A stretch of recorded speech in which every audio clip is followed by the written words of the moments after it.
প্রিয় দর্শক, আসসালামু আলাইকুম। নিয়ে আসলাম আপনাদের মাঝে নতুন আর একটা ভিডিও।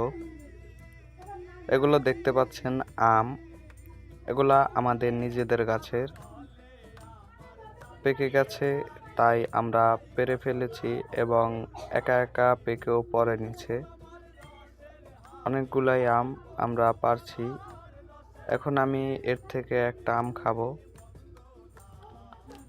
খেতে খুব মিষ্টি। এগুলো হলো কাঁচা, হালকা কাঁচা, পাকে যাবে খুব তাড়াতাড়ি। আর এগুলো হলো পাকা, দেখতে পাচ্ছেন রংটাও খুব সুন্দর, খেতেও মিষ্টি, ফরমালিন মুক্ত আম।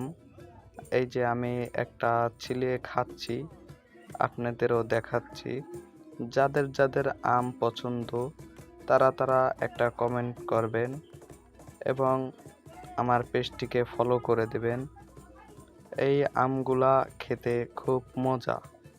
বাজারে ফরমালিন দিয়ে আম বিক্রি হয়, খেয়ে অনেকের অসুখ হয়, কিন্তু আমরা খাই নিজেদের গাছের আম, তাই নাই কোনো ভেজাল।